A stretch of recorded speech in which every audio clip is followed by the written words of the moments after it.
going to go ahead and get started. This is the Salt Lake Planning Commission. Today is Wednesday, December 15th, 2025, and we will begin the meeting with the secretary taking roll. Please say here when I call your name. Jeffrey Barrett. Here. Amy Berry. Here. Amy Burrows. Here. Richard Leverett. Here. Lila Rosenfield. Here. Brian Scott. Here. We have a full commission. Oh, sorry. No, not a full commission. We have 6 commissioners in attendance with 1 absent. Great. All right. Next, we have the report of the chair and vice chair, both of which are me, and I have nothing to report. Sure. Fair enough. I do have something to report. Our previous chair, Landon, has had to step down, so we will be holding officer elections at the end of the meeting for new chair and vice chair. Next, we have the report of the director.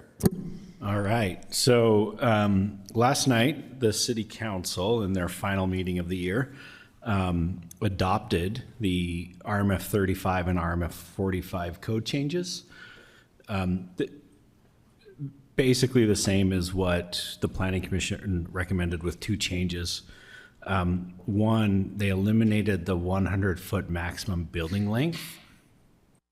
They did that because they felt limiting the number of dwellings in a building and the maximum lot size addressed their concerns.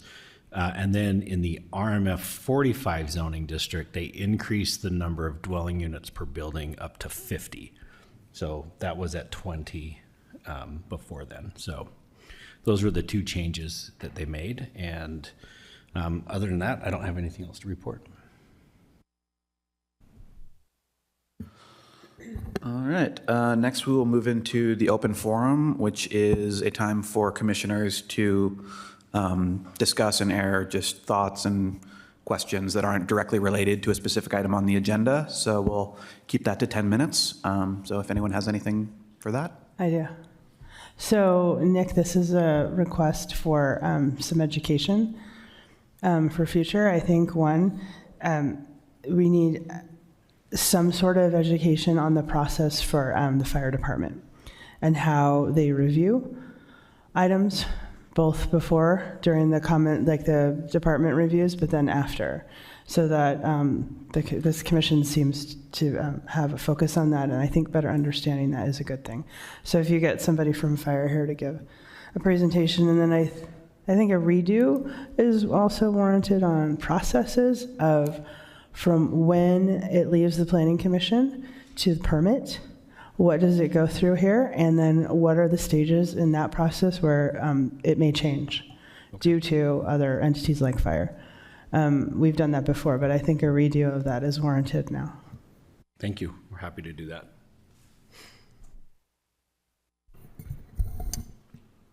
Okay, I wanted to say Landon Kerchek is not here, but he did a good job as chair, so I want to say thank you. I hope he's listening. He did a good job. He learned a lot. He was vice chair for a long time and chair, and he didn't leave under any suspicious circumstances. He just took a job that didn't allow him to do this job, so thanks to Landon.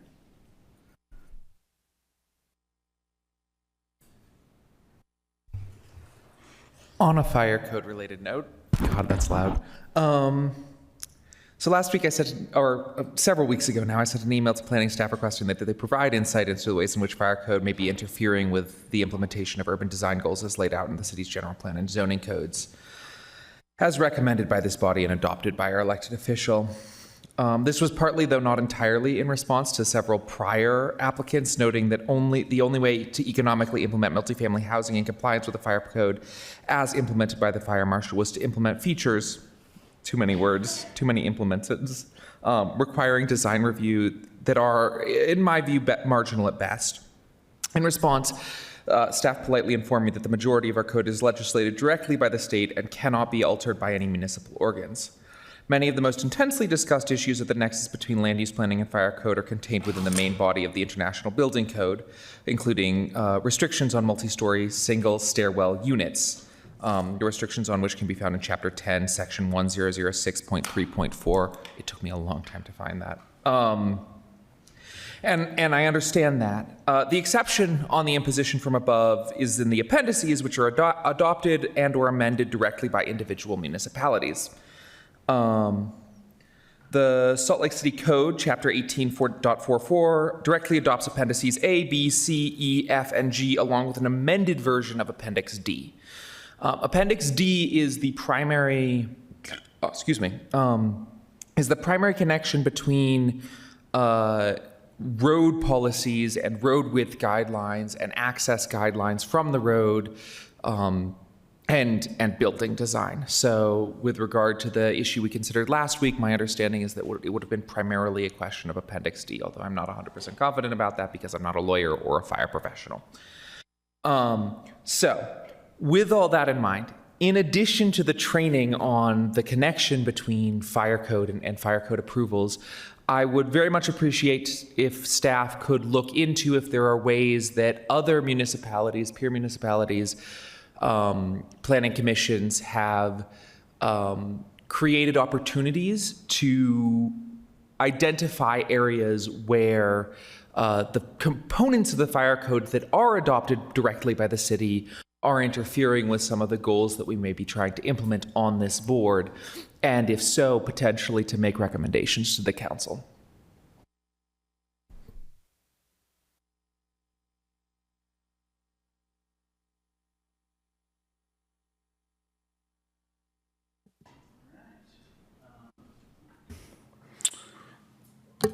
With that, we will move on to the consent agenda, which, one second.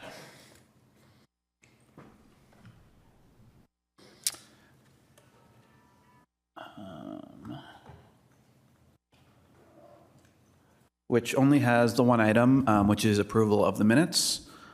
So I will hear a motion if someone has one. I'll make a motion to approve the minutes for the November meeting. I'll second. All right, we have a motion and a second, so Secretary will facilitate the vote. Commissioner Barrett, Abstain, I wasn't present. Commissioner Barry, Yes. Commissioner Burrows, Yes. Commissioner Leverett, Yes. Commissioner Rosenfield, Yes. Commissioner Scott. Yes. Motion passed.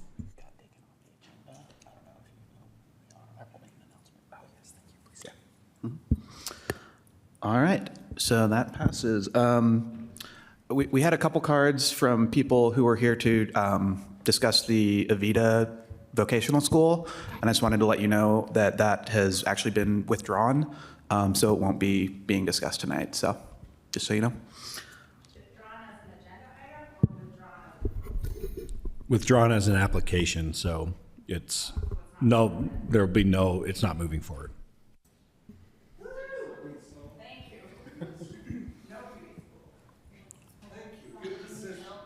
All right. Thank you. We will move on to the regular agenda. And our first item is the general plan and zoning map amendment at approximately 539 South, 400 East.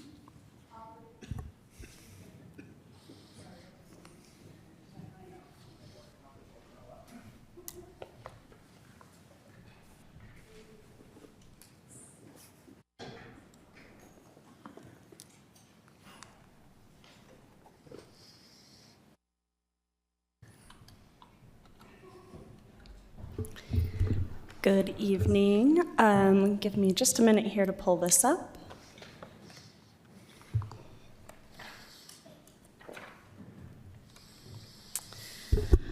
Okay, thank you. I am Olivia Svetko, a principal planner in the planning department. I will be reviewing the Citizen 2 general plan and zoning map amendment. This site is 3 parcels at approximately 537 South and 400 East. So as I mentioned, this is a 2-part request. A general plan amendment, which will be amending the central community master plan from the master plan map designation for these 3 properties from medium high-density residential to high-density mixed use. The zoning map amendment for these properties would be changing the properties from RMF 45 to MU 5.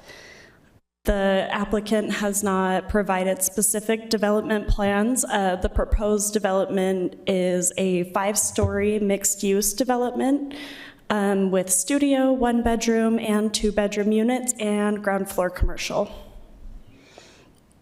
Staff is recommending that Planning Commission forward a positive recommendation to City Council on both items. So a little bit of context for the site. Currently, this site has 3 single-family homes, 2 of which are being rented out. 1 is boarded up, if I'm right. Somewhat. It's vacant. Nearby land uses include the Citizen 1 development directly to the north, which is zoned MU8 and is 6 stories high. To the south and west are multifamily units ranging from 2 to 5 stories in height. And this is also about 1/3 of a mile to the library track station. All right, so going through these amendments in a little bit more detail, I'll start with the central community plan amendment. This plan amendment is necessary in order to support a rezone from RMF 45 to MU 5. RMF 45, like the master plan land use category, is strictly residential. The proposed zone and the proposed plan designation are both mixed use. So the existing land use category is roughly 30 to 50 units an acre, up to 4 stories in height exclusively for residential units. The new designation in the master plan that's requested is high-density mixed use, which permits 50 plus units an acre, doesn't specify stories in height, but does permit commercial and retail uses. Okay, a little bit on the RMF 45, which is existing, and this reflects the changes that were updated last night at City Council. What could be developed under the existing code versus what could be developed under the proposed code. So you can build about 4 stories under RMF 45 and 5 stories under MU 5. And the biggest change aside from that is that the MU 5 allows commercial on the ground floor, where RMF does not. And there is no minimum lot size per unit for the MU 5. So under RMF 45, this site could accommodate about 29 units. Initially, I had across 2 buildings by right. That was amended last night, so they could fit 29 units in 1 building on this site under the existing code. There's no maximum unit amount under MU 5. There's just the height and bulk requirements. So the standards of approval for the general plan and zoning map amendments are similar. I've kind of paraphrased them down for the sake of this presentation. They require consistency with adopted plans and policies. It requires consideration on the impacts to surrounding properties and infrastructure and services. These types of amendments also require the applicant to propose a community benefit and provide tenant displacement, tenant relocation services, and unit replacement for residential units that may be demolished as part of this request. So going through those, the policies and plans that are adopted are generally supportive of these amendments. This site is within a half mile of a transit stop. The 400 South Livable Communities Plan adopted in 2012 supports higher density residential and the development of services next to these residential units so that the residents can do their shopping within their own community. So this project would provide that. The community benefit this project is providing is ground floor retail space. This community benefit would not be possible under the existing RMF 45 code.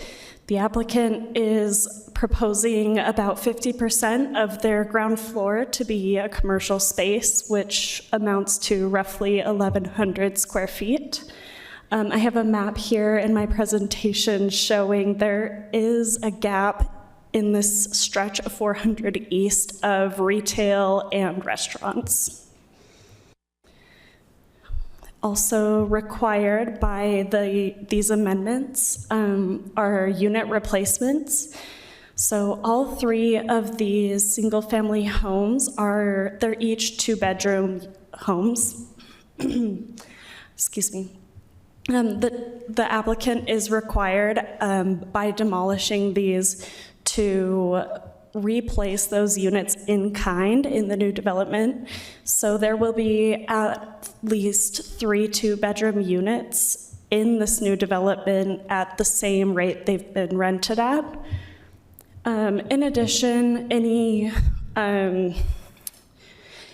relocation assistance needed for the tenants being displaced from this will be provided by the applicant as well, including moving costs, fees, deposits, and rental assistance. We did receive public comments on this item. A lot of them centered around a desire for family-sized housing and ownership opportunities, which are certainly needed in the area. There was also a desire for commercial space, which the applicant is providing.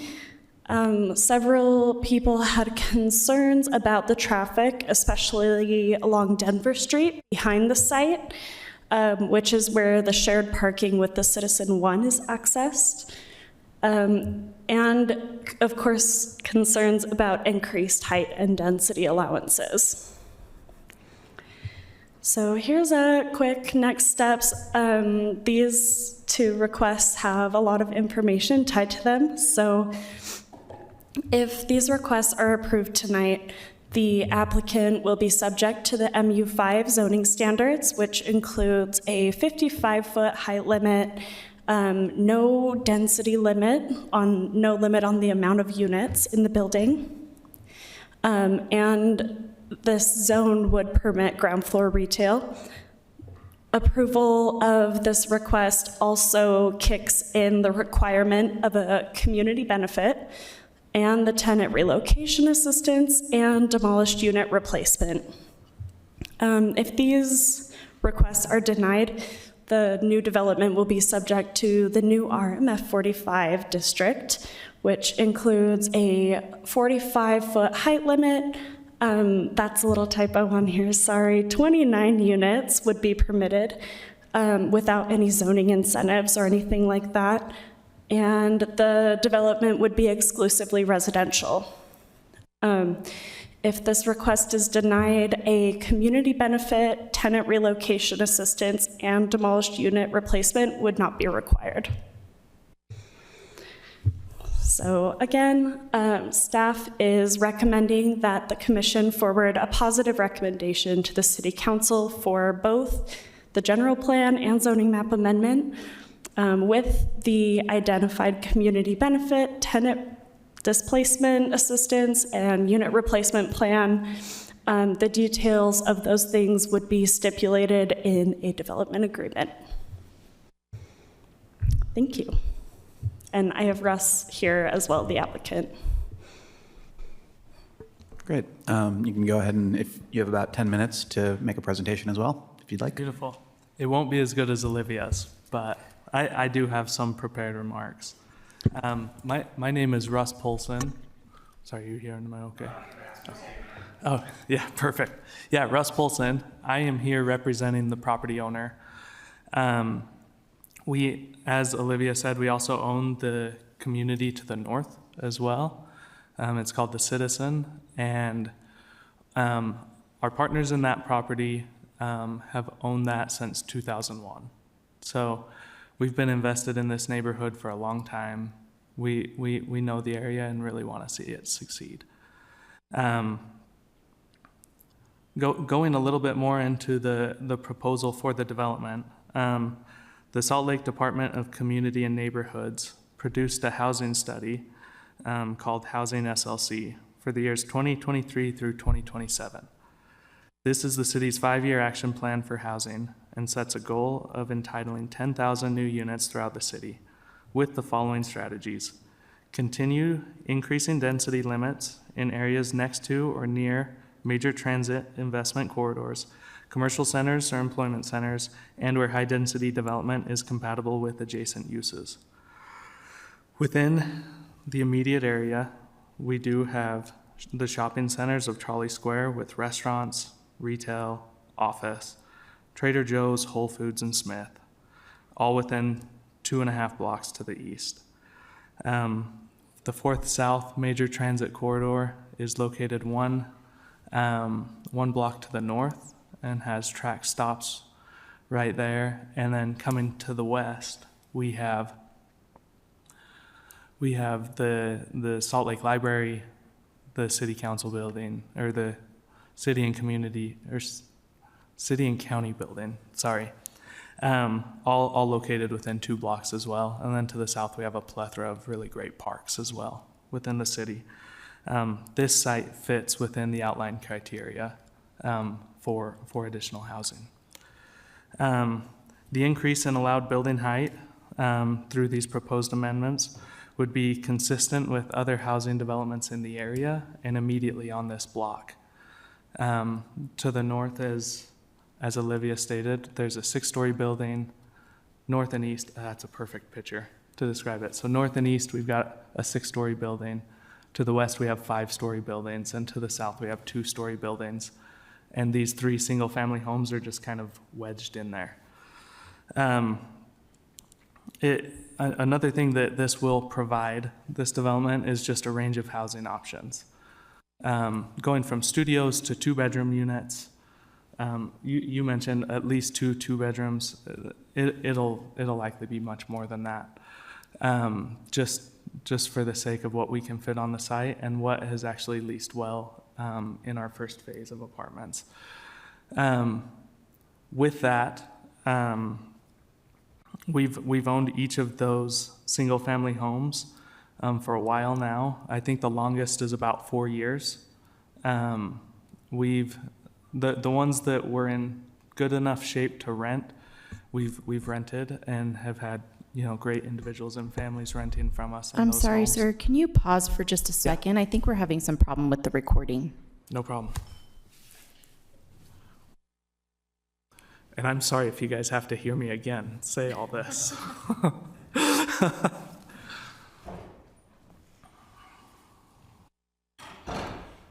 How was dinner tonight? It smelled really good. Good.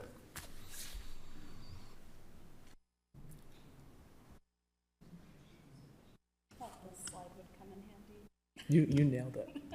I was like, I had it memorized in the staff report, which one to ask you to pull up, but this is perfect. You nailed it. Thank you. Helpful to show the highlights there.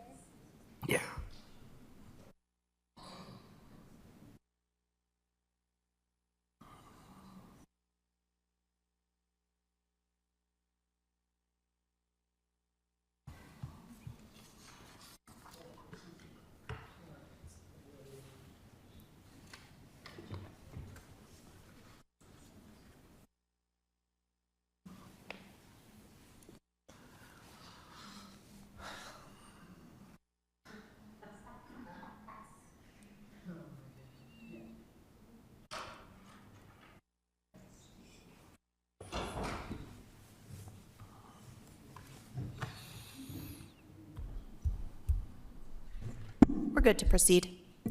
Awesome. Thanks for all your help back there. Just going back a little bit, each of these 3 homes we've owned for a while.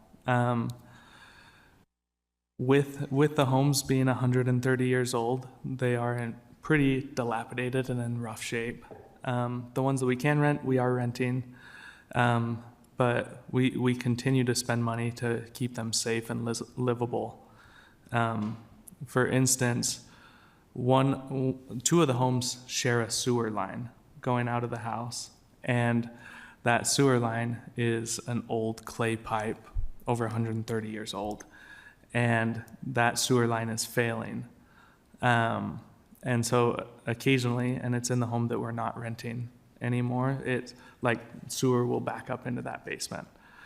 The cost to repair the sewer line is $40,000 is a bid that we got, which is just staggering and not sustainable to continue to rent these homes like that. So that's a little bit of our personal experience with it. By increasing the total number of housing units on this site, it would allow us to directly contribute to adding to the overall goal of 10,000 units that Salt Lake City has. While this development is not exclusively affordable, the rents that we're achieving in those homes will carry over to the 3 2-bedroom units in the next one, and we will have a real variety of housing types there. I think one thing that Salt Lake City is experiencing right now with the plethora of apartments that have been built and delivered over the last few years is that we've actually seen rents come down about 2% from this year to last year. And so, although not a huge move in rents, they haven't increased, and supply and demand, when there's more supply, like, things become more affordable. With the requested master plan and zoning amendments, we intend to construct this 5-story building with commercial on the ground floor, and all of this will complement our building to the north as far as architectural design and everything that way. Allowing this development in this location, which is that 10-foot height increase, would be consistent with the established development pattern on this block face. The proposed development is compatible with the adjacent MU8 and RMF 45 zones, and it doesn't abut any single-family districts.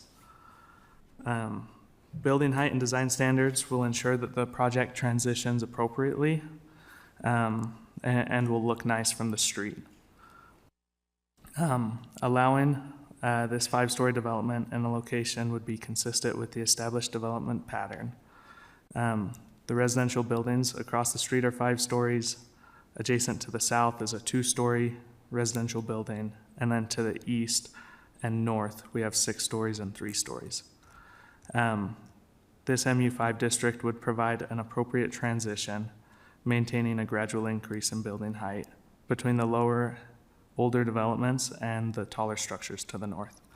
I'm happy to do my best to answer any questions that you may have, and thank you for your time.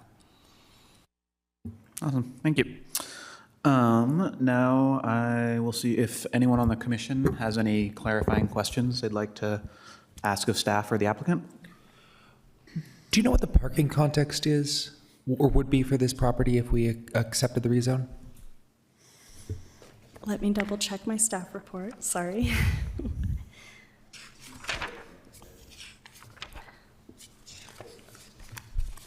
And sorry, Commissioner, did you ask for the parking requirements? What specifically the parking context? Because there's, that's the way I think through these things. I'm familiar with that. So this would be the urban center context, which requires so that includes MU5 districts within a quarter to a half mile of fixed rail transit. So for multifamily housing, there would be no minimum parking requirement for studio units.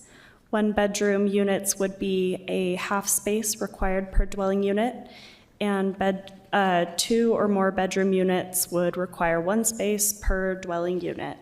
So this requires slightly less parking than the RMF 45. And the parking for the proposed development will have a parking agreement with the development to the north, the Citizen One, which is currently overparked. Gotcha. Because the Citizen One, I mean, maybe I'm misreading the map. The Citizen One, is it in a transit parking context because it's just a little closer to that track station? I think I can provide some color to the parking situation at Citizen One. So if I remember right, and you can correct me, Olivia, but I think the maximum parking, I can't remember if it was maximum or minimum, was a half a stall a unit at the time that we developed that property. The way that we funded the project was through a HUD program, and HUD required at least one stall per unit. So we actually had to go and get, essentially, like the city attorney and our attorneys worked it out, but we had to get a increased parking than what the code required for this project. And so at that point in time, we knew that we would want to do more housing in the area because we spent the money and built a parking structure that could handle 2 communities. And so currently, I think, I mean, there's plenty of parking to accommodate the Citizen and this project. I mean, to clarify, I'm not worried that there's not going to be enough parking. I just am curious because if the Citizen One didn't require any parking, I have been banging the drum that, like, I'm actually frustrated that people are putting parking in areas where it's not required. So it's good to hear that you're using existing excess parking. So that's my first question. Just to double check, so on page 9 of the staff report, it does say that the applicant has opted to provide those two replacement units at the same rental cost as the two houses are currently being rented at. Is that correct? Yes. So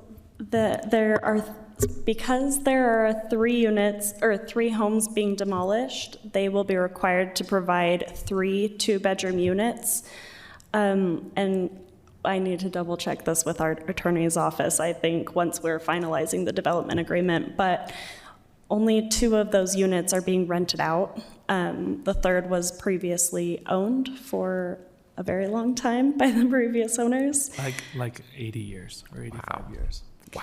So though at least 2 of those 2-bedroom units, the code says that they shall be rented at the same amount as the demolished unit with no more than a 3% annual increase on the rental rate for a period of 20 years. Excellent. And there is basically nothing other than direct council action which would be able to override that requirement, correct? That's right. Thank you.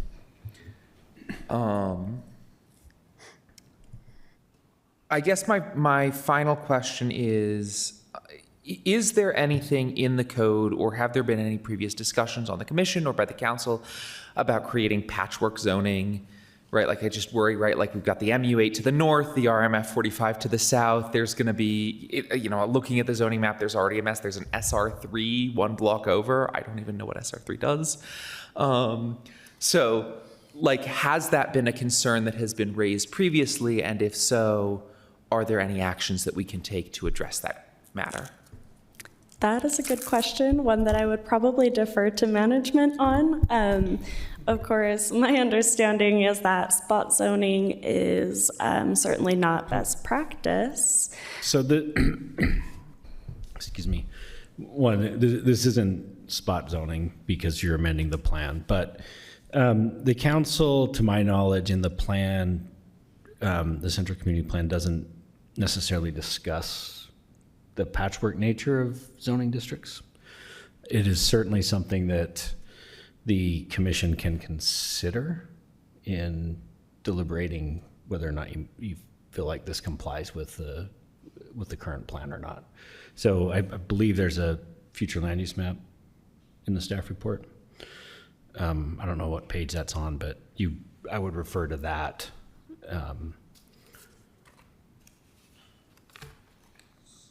So it looks like the future land use map, there's a 2018 amendment that had it residential office mixed use. Am I misreading that? Yes, so the community plan map is on page 6 of the staff report, if you're following along. And yes, the 2018 amendment that the Citizen One went through did go to residential office mixed use. It actually, residential office mixed use is a similar category. I think it is a, oh gosh, now I can't remember why we chose mixed use, high density mixed use. I believe it aligned better with the primarily residential with commercial aspects that were being proposed with this development. And we wanted it to be kind of a step down from the MU8 to the MU5 and transitioning to the neighborhood better.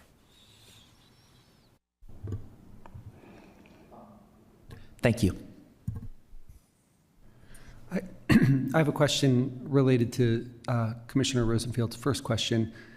I appreciate the replacement of the existing units at the same rate, but there was also the rental assistance, the relocation piece and the rental assistance piece, and I want to understand well, first off, how the rental assistance works, and is it like Section 8, but like on a one-off kind of privately funded basis, and how long does it last? I'm not familiar with these programs, and I want to better understand them. Yes, I can take a stab at that one. So these, outlined in our code, the tenant assistance includes moving expenses based on a reasonable estimate provided by the tenant up to $1,500.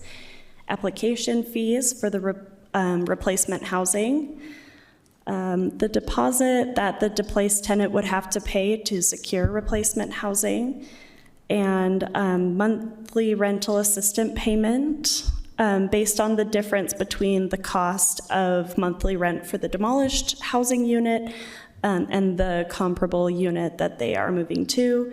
That payment amount should not exceed $7,200. Yes, and that is, there's also some information on if the property owner relocates the displaced tenant into an existing unit that is owned by the applicant within the city at the same rental rate, the displaced tenant, at the same rate the displaced tenant was paying and without an additional applicant fee, then those things do not apply. But I guess I'm not sure you answered the question about the longevity. How long would that rental assistance? So it's those things, it's a one-time payment. Oh, so the $7,200 is like the full That's extent? the max of the rental assistance fee that can be paid out. Okay.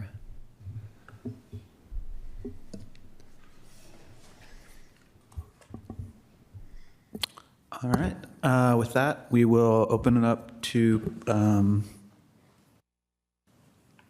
public comment. First, we will hear, so you'll have 2 minutes. Please state your name at the beginning. And first, we'll hear from Cindy Cromer.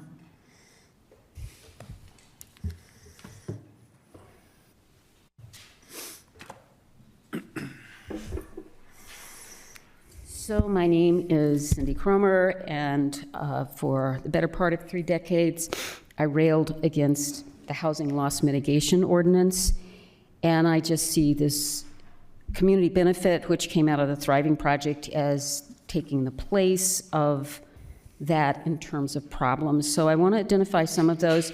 This developer has actually been kind enough to come to the Community Council and present, and has been very decent relative to some of the others that Central City neighborhood gets to deal with. If you look at the handout I just gave you, number 7 on the back, there is a fine for failing to comply with the development agreement, and it is the fair market value of the public benefit. All right, that's going to be a can of worms right there, but let me tell you what I see happening is the dumbing down of the community benefit relative to the benefit to the developer.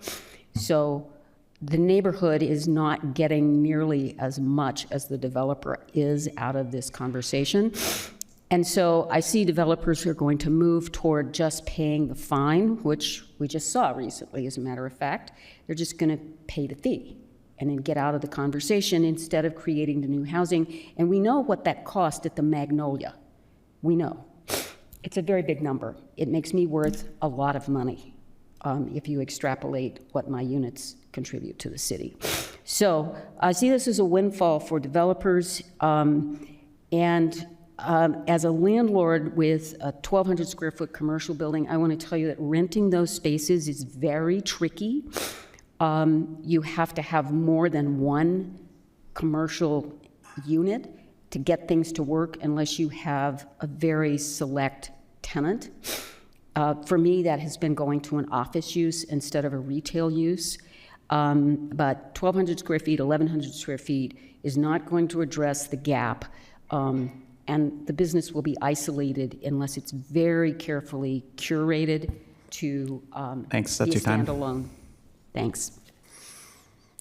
Next, we will hear from Ann Ruth Isaacson.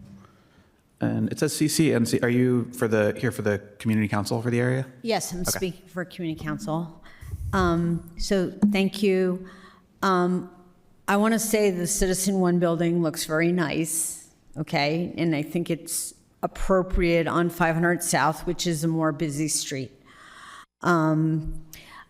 I know that a lot of people, including the mayor, I've heard, questions now whether putting commercial in the bottom floor is truly a community benefit. And in the land use committee for Center City Neighborhood Council, we did send a letter, and we included, the ways you should get this upzone, and we included commercial. But since then, and reading Rachel Quist's letter that was sent to you, and I just want to reference several buildings. The Worthington, brand new, can't rent out their ground floor space. Block 44, it's been here somewhere in the last 7 years, I don't remember. They can't rent out their ground floor space.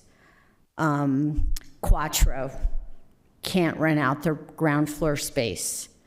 And it goes on and on and on. And the reality is, you could say it's because of the pandemic, but our city is full of vacancies in commercial areas. I want to talk about the Avia. The city helped develop that property. It's a beautiful property. They opened the food court in there.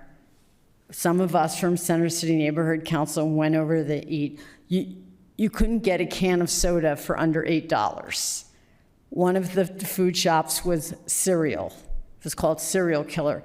Very cute and stuff, but when you have the younger workforce working out of their apartments, they don't need to spend a lot of money to go get cereal downstairs in their building. And the commercial space failed, and it's been vacant for over a year.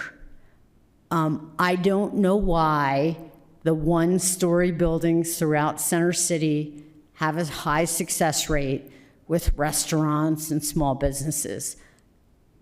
Maybe it's because the rent is lower and they don't have to charge as much as the developers in the new buildings. Maybe there's a quiche thing about going to these cute little quaint historic buildings to shop or eat. All I know is the commercial space in the ground floor of residential buildings has failed. In the last 5 years, there's no evidence that it has not failed.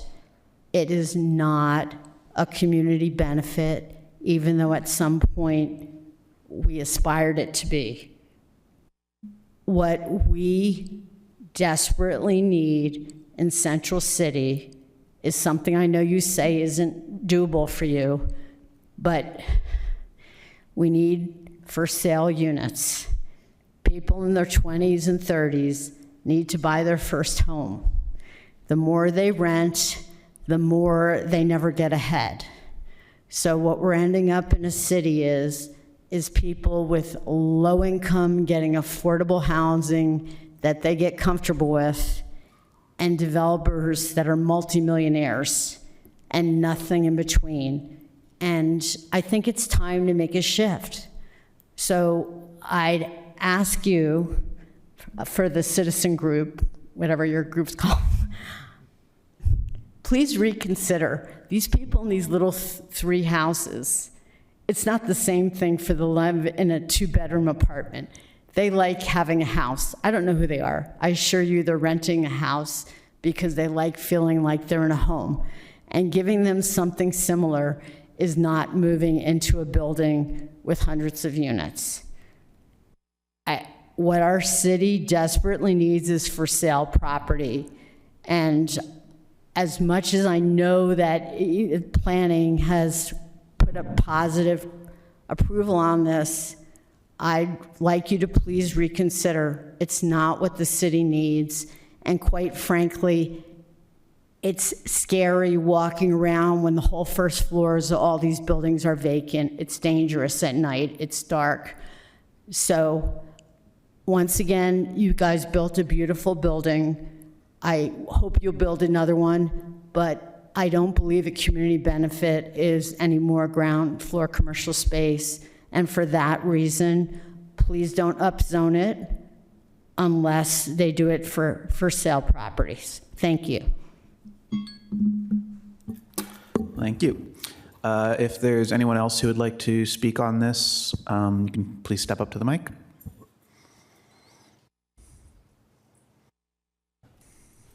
Howdy, my name's Luke. Just wrote a little something quick. Sir, can you please state your full name for the record? Luke Valentino. Thanks. The Citizen is truly a great place to live. The amenities, the modern spaces, the welcoming community make it stand out from other housing options. I recently moved here from New York, and I can say with certainty it's attainable living. And I'm proud to be in this place, and I know people would be proud to call it home. Adding more affordable units would only strengthen what already makes the Citizen special. For someone in their early, mid, even late 20s, in this stage of life, you're building stability, managing raising costs, and trying to create a solid foundation. Affordability matters. We want to enjoy where we're living without being stretched thin by a higher rent amount. So all these new units could most likely drop those, especially during the holiday season. Many of us are trying to give and gather and do generous things for other people we care about. A little financial breathing room goes a long way. The Citizen is already a credible community, and expanding with affordable units to make it even better, more accessible, more supportive, and more aligned with residents that are in this stage of life. Thank you. Thank you. Is there anyone else who would like to speak? All right, then I will close the public comment and give you an option to respond to any questions that you heard if you'd like, or move on. Yeah, just a couple of things really quick. And I know that the concern is rentals, or at least it sounds like that is concern, and from a lot of the other public comment. There are opportunities to own units, and there are for sale units with the Trolley Square condominiums just to the west, or just to the east. I know there are a few buildings as well just to the west. And so that is existing inventory, but those still do turn, and there is opportunities to own in the area. I guess that's my only comment to address, but thank you. Okay, thank you. With that, I will open it up to the committee for discussion. So I have a discussion item with staff that seems like an inconsistency in the report based on your analysis of the zoning map amendment, section 5, regarding public utilities. So you state that public utilities had no note of any issue or concerns, but when you read the other department review from public utilities, they state in your report that they're questioning the adequacy of the ability to service down stream, and that future developments, and I'm wondering if the discussion point is including this development, will require improvements that would be, the cost would be fronted specifically, they state, by the applicant and property owners. So I just want to discuss like what's really, where are we at with the incongruency? Let me pull that up so I can address it more accurately. Though Public Utilities did come back and say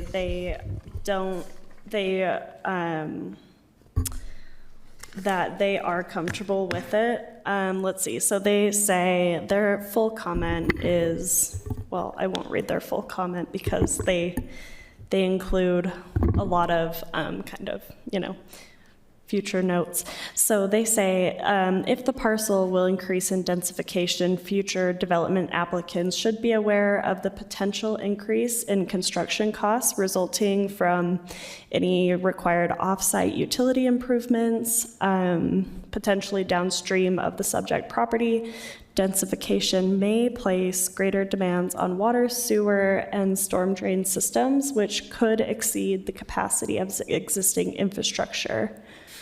I believe part of the phase one of this development included some utility upgrades, is that correct? Yes, ma'am, it did. And so these required upgrades would be reviewed closely and kind of worked out through the building permit stage. Are these utility upgrades specifically to the downstream sites, which is what Public Utilities specifically calls out in their comments? Or are we just talking about on-site like hookups and whatnot? Because So they said downstream. That means if someplace down the line is at capacity, the developer's on the hook for increasing that capacity. Right. That's not really considered an issue. It's just something you have to do, just like complying with the building code. So it's if that happens in this situation, then that's something the developer's going to have to figure out if they can afford it, and if not, then they don't move forward with their project. That's typically how it works with all development in the city. okay. I was going to say it's the reason in my staff report it says there's no concerns is that the utility concern or the utility comment is not directly a result of the amendment to the general plan map or the zoning map. It is just a potential thing to consider with any new development on the site. Okay, I'm not sure that I am comfortable with that splitting hairs, but I understand where you're coming from. And as a discussion item for the council, I think, or for the commission, I think that it warrants maybe hearing what other commissioners think if number 5 on the zoning map amendment standard is in compliance, or if it's not. I'm not fully convinced that it complies with that standard.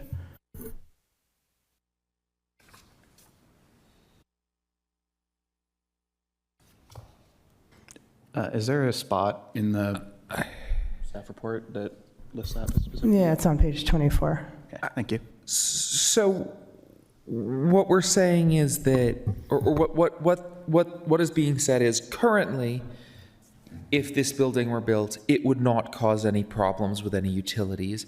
But in theory, if there's further development down the line and those put the utilities at capacity, then the upstream developer would be on the hook for making improvements. That's one way to look at it, Commissioner, but I don't think the public utility comments specified that distinction, and that was one of my questions. Are they including, because we're talking about a zoning map amendment, are they including then this physical project as a future development or future developments beyond that building? I don't think that distinction was made in their comments, so I'm not quite sure how to correctly interpret that. So they aren't looking at future buildings beyond what is in front of them. So when any development comes in, public utilities essentially, and it's harder for them to do this at this stage with the zoning. They don't know fully what that load's going to be, but applicants are required to provide them with enough information so that they can calculate the load requirements That's for all wet utilities. So they haven't submitted that because we don't have a specific proposal. So That's why they. this made would the- be a future development. Yes, so that's why they make the comments that they do. say, Right. Hey, you're going to have to figure this out. So that the actual build would be classified as a future development. Yes. Yeah, that's what I thought. Thank you.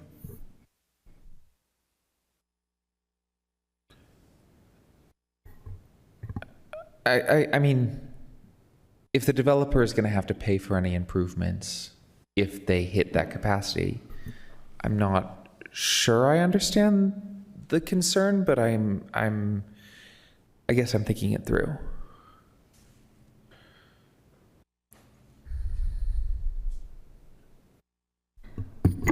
The potential to need to replace that infrastructure is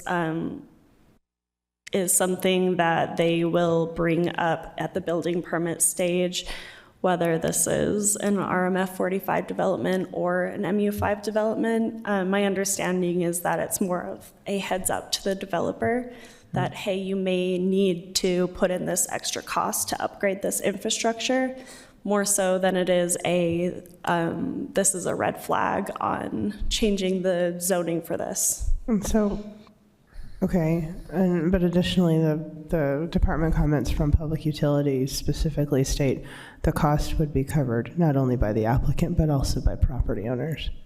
So it's not solely the inadequacy of the capacity for future developments. That cost, according to Public Utilities comments, gets spread around. I don't know how they calculate any of that, so I'm going off of what they wrote. They're referring to the current property owner, not property owners in general.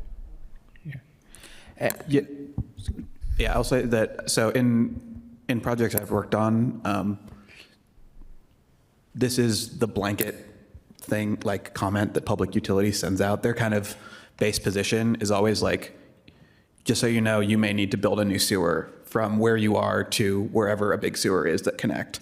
And then you basically have to kind of fight with them and prove that your building is not going to put too much on it. And if you can't prove that, then you are basically required to replace the sewer from where you are to where it gets to somewhere that the capacity is enough.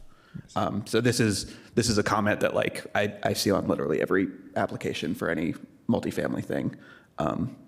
It's just kind of it's like their general notes kind of thing. But.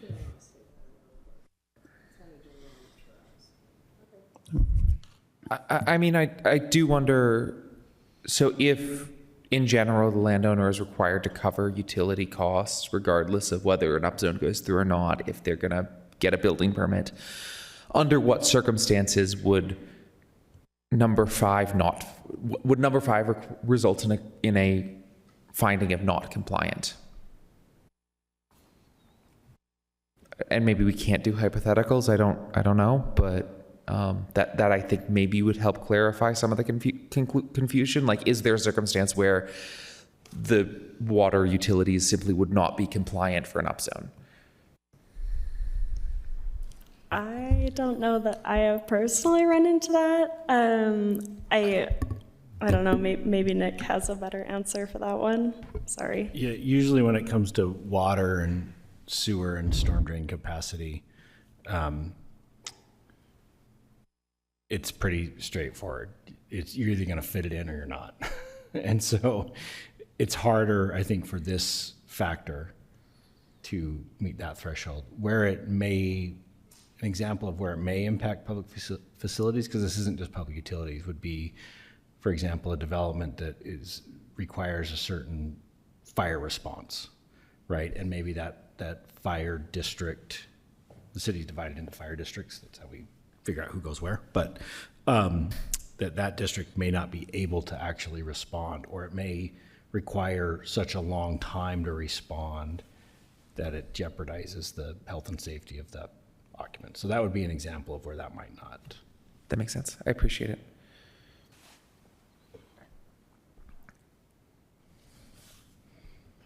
If no one has any comments, further comments on that issue, I have a couple other questions.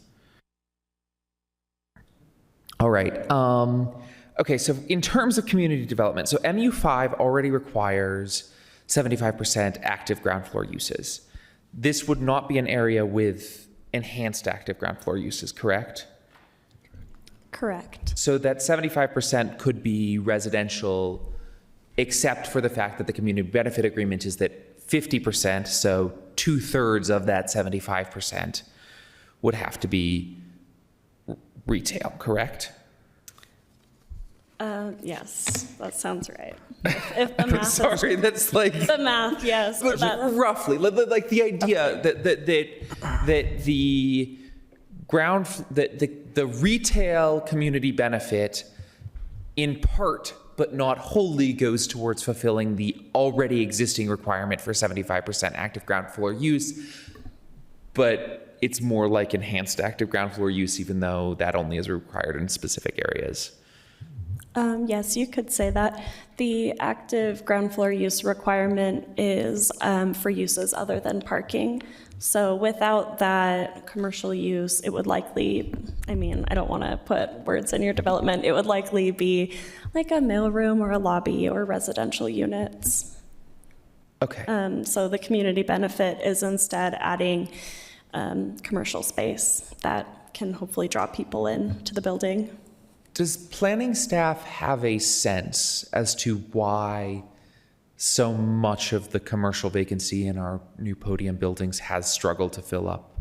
I can also, if the chair will allow it, pose this question to the developer for both of you.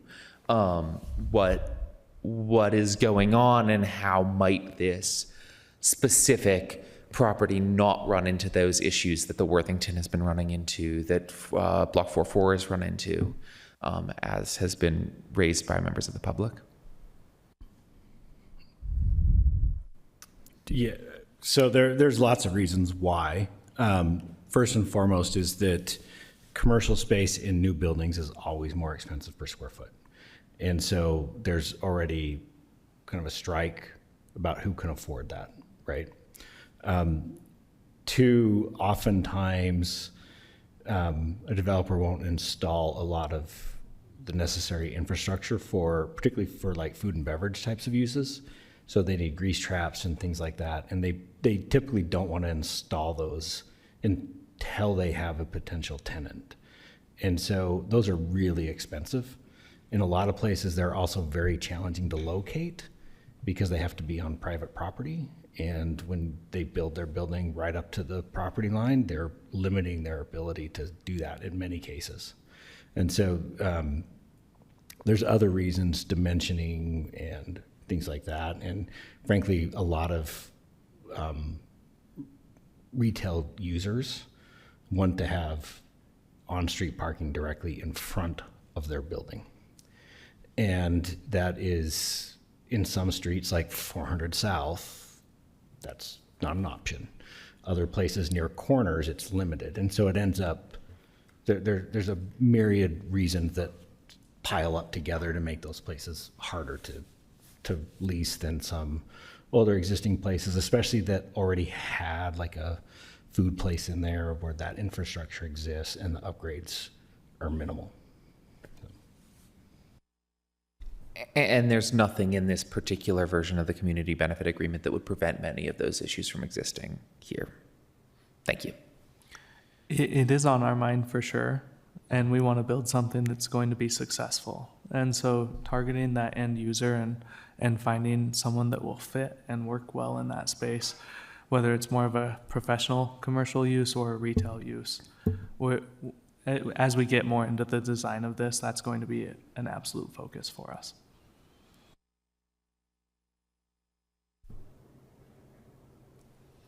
Thank you.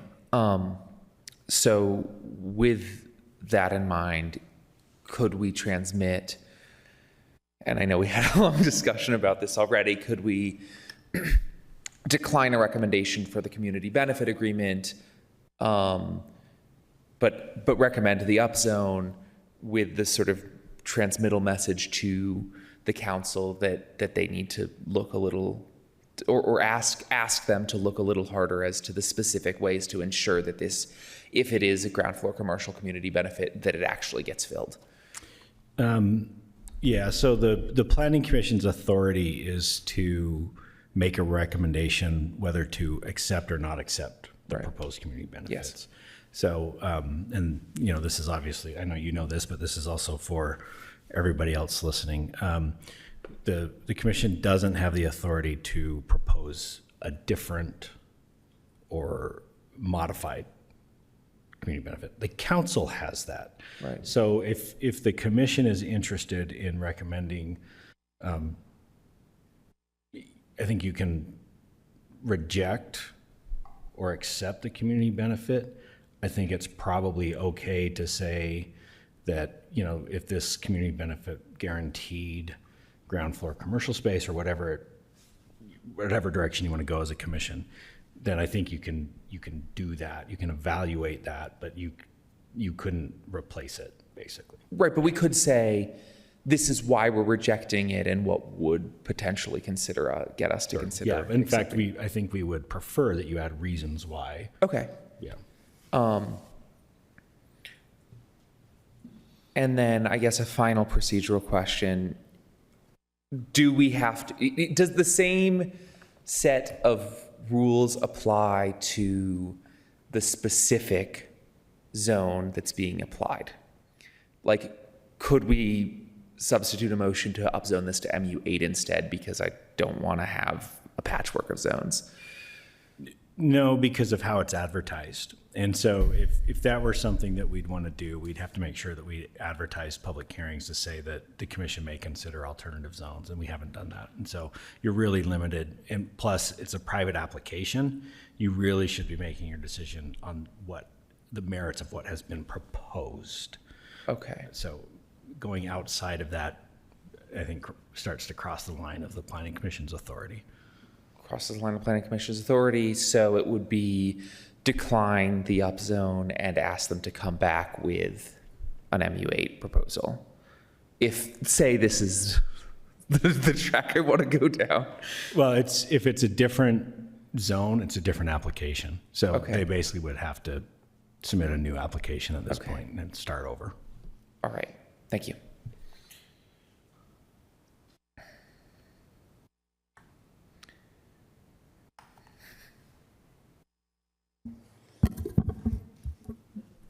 I'd make a motion, if you're ready for that. Yep, go ahead. This is for the general plan amendment. Based on the information presented in the discussion, I move that the commission recommends that the city council adopt this request as recommended by staff. Second. If I may offer a friendly, and this is, let's see how to phrase this. I would recommend that the council, or are we just talking about the general plan amendment? Mm-hmm. Okay, so no, never mind. All right, so we have a first and a second. So staff will facilitate voting. Commissioner Barrett, Yes. Commissioner Barry, Yes. Commissioner Burrows, Yes. Commissioner Leverett, Yes. Commissioner Rosenfield, Yes. Commissioner Scott. Yes. Motion passed unanimously. Okay, I would make another amendment for but it's going to be straight up approval of the zoning map amendment. So if you want to do something different, why don't you do that first? Or Ye- instead of. So I would say, can we move to split the recommended approval of the map amendment from the recommended acceptance of the community benefit agreement, recommend the approval of the map amendment, but not the approval of the community benefit agreement? I think it should be together because it's all tied together when you look at the factors for consideration. So, Yeah, because I think the zoning depends on the community benefit. That's like one of the things it has to have in it, so. Okay.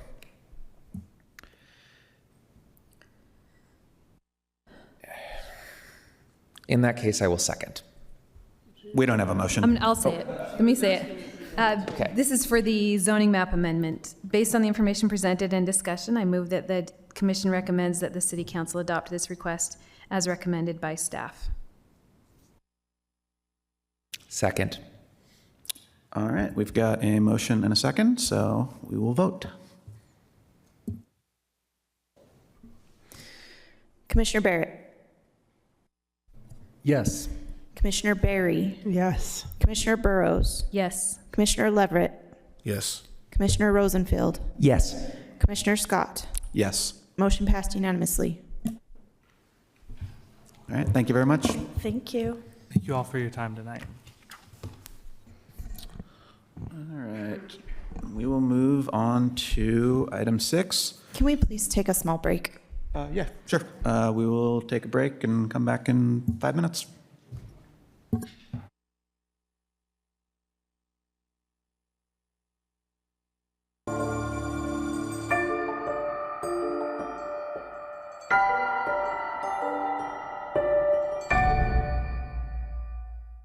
Get going again. So we will move on to item number 6, the alley vacation at approximately 519 East Browning Avenue.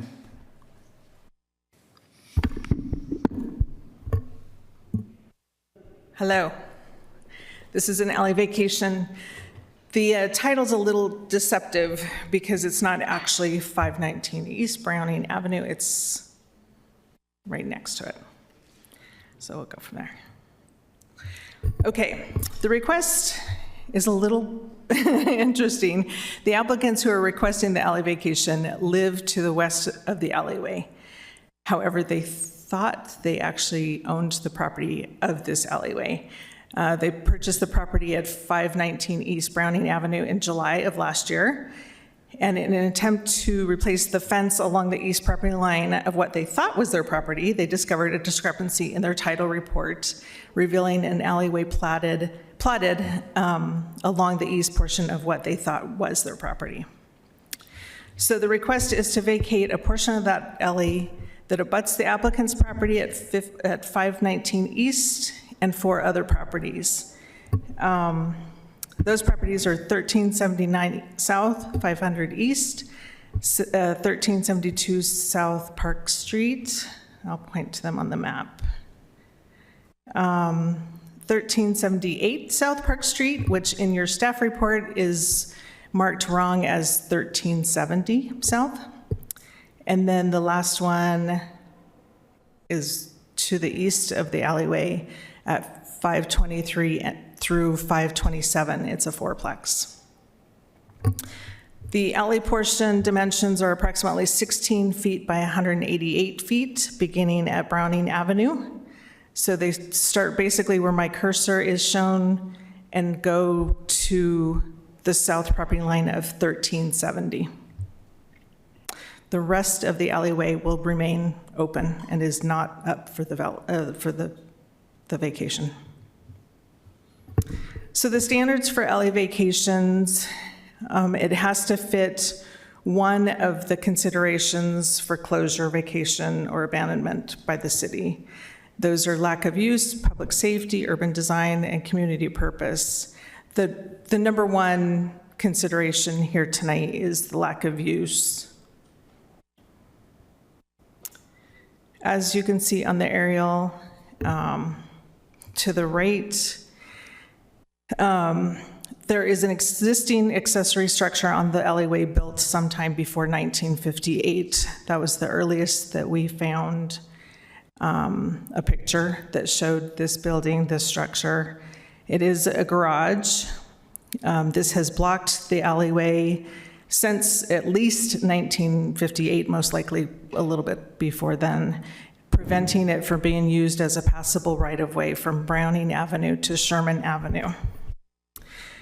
The portion of the alleyway being requested to be vacated is considered, therefore, a paper alley, meaning it is legally designated on a subdivision plat or map, but it was never physically built or open, so it is not passable. Here are 3 of the historic aerials that we looked at, 1958, 1963, and 1983, all of them showing the garage there, and you can tell that it is a driveway that goes up to it. and it does not continue past it until about midway. These are some pictures shown from Browning Avenue. So this is the left one, most left, is looking up the driveway. That is the structure in the way, the garage. The second one, I put the second one on just because you can see the age of the garage is quite old. You can tell that there's been, that front part was probably put on to the backside of the garage. That again is just showing age of the structure. And then at the very back of this is a fence that's been there for quite a while, blocking that alleyway as well. And then this is the alley view from Sherman Avenue. This is, the left is looking from Sherman down the alleyway. It is used by quite a few of the properties that abut it. At the very end, there is also a wooden fence that's been there for quite a while. And that's kind of the ending point to that side. So the process for an alley vacation is the request comes to you for a consideration and recommendation to the City Council. And then with that decision, the application goes to the City Council for a decision. If the alley vacation is approved by the City Council, the city would convey the vacated portion of the alley to the abutting 5 property owners within the Watkins Addition subdivision. And this is showing the Watkins subdivision on the left side, and those 5 abutting properties on the right would be the ones that would get the half width of that alley that's vacated. Recommendation based on the findings and analysis in this report, the planning staff recommends that the Planning Commission forward a positive recommendation to the City Council. The applicant is here, and if you have any questions for me or her. All right. Do we have any clarifying questions?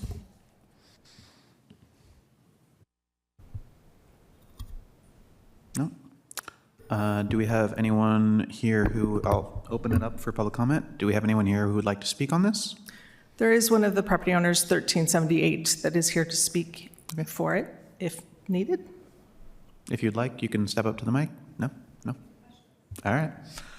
Then I will close the public comment and open it up for discussion.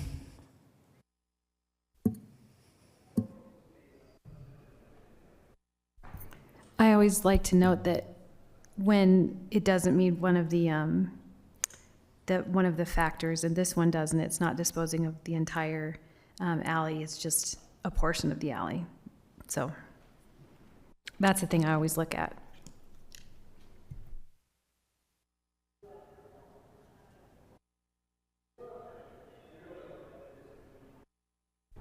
So I would make a motion to recommend denial of this request unless somebody wants to make one the other way.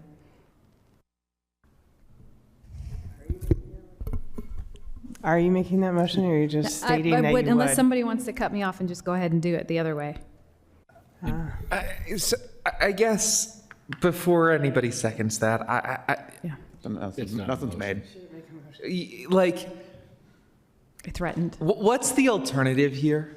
Like, what happens if we recommend it against it, the city council follows a recommendation, like, it sucks for the property owners, does the alleyway come back? Like, what does it actually look like?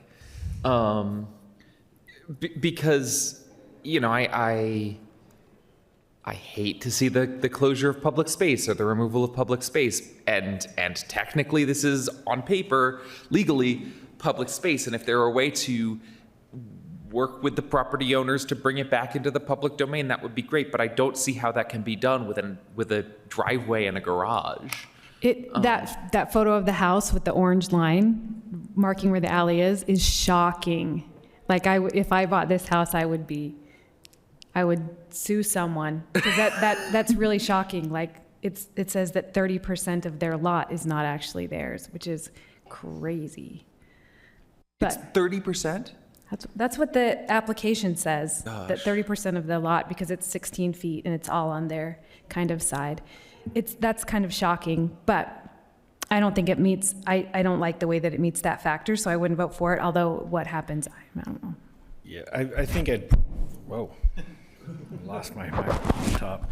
I think I would point out that at least when it comes to closing a portion of an alley, in this instance, the portion that's proposed to be closed isn't accessible and used, whereas the portion that's north is used.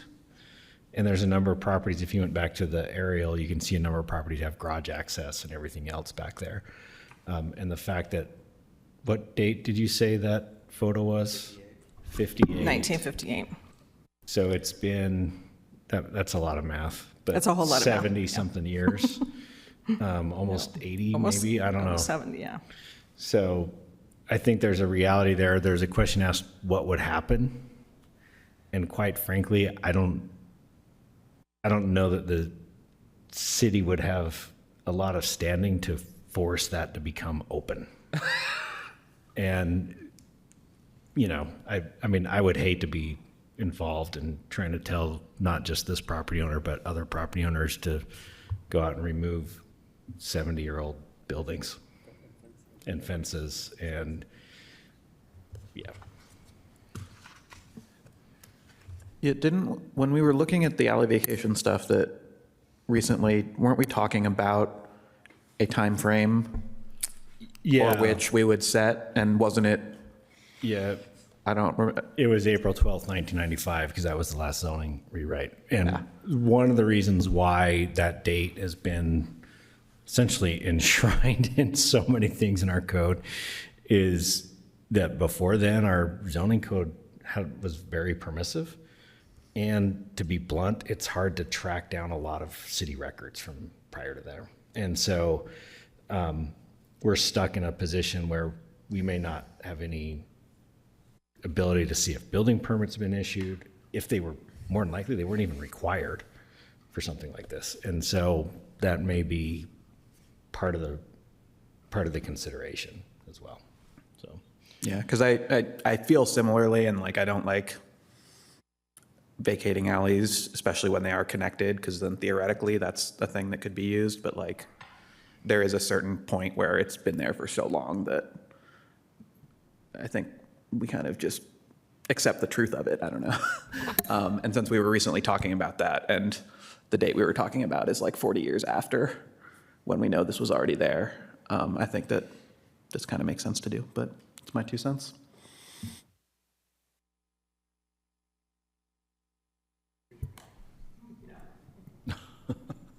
Okay, I'll make the motion, but I'm not going to vote for it. If that's what you guys want, let's see. I'm happy to make the alternate motion. I just Go need ahead. to pull up the motion sheet. Alley vacation, motion sheet. Based on the information presented in discussion, I move that the commission recommends that the city council adopt this alley vacation. Second. All right, we have a motion from Commissioner Rosenfeld and a second from Commissioner Barrett. Let's go ahead and vote.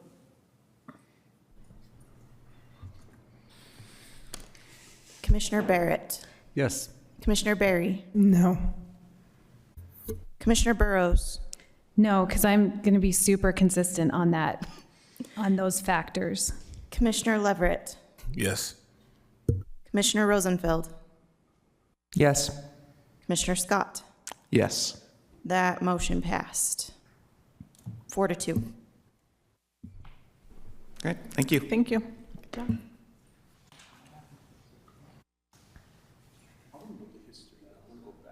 Yeah, but who can you sue? Who do you sue? All right, we will move on to our last item of business, which is officer elections. So I don't know if there's any discussion beforehand or if we just open it up for nominations, but I'd like to nominate you, Commissioner Scott, to be the chair for the rest of this term. Cool. I second. Yeah? You want to do it? Yes, I graciously accept. Great. Yes, I would love to. Do we then just? Yep, no problem. I was like, do I run the vote? It seems wrong. Sorry about that. You guys were talking faster than I could type. We'll start with Commissioner Barry. We're voting. Voting on the motion, He hates to be first. I can't differentiate Barrett and Barry. He hates to be Yeah, first. Sorry. Okay. All right, I'm all whacked up. Yes. Thank you. Commissioner Rosenfeld. Yes. Commissioner Barrett. Yes. Commissioner Burrows. Yes. Commissioner Leverett. Yes. And Commissioner Scott. Yes. Motion passed. I would recommend Commissioner Barrett to be vice chair. I'll second that if you are so inclined. I'm happy to do it. That's a friendly second. Sweet. Okay. All right, we're gonna vote on that. Let's go Commissioner Scott, Yes. Commissioner Rosenfeld, Yes. Commissioner Barry, Yes. Commissioner Leverett, Yes. Commissioner Barrett, Yes. and Commissioner Burrows. Yes. That motion passed. All right, well, that is the end of our agenda for the evening. Thank you, everyone. When's the next meeting?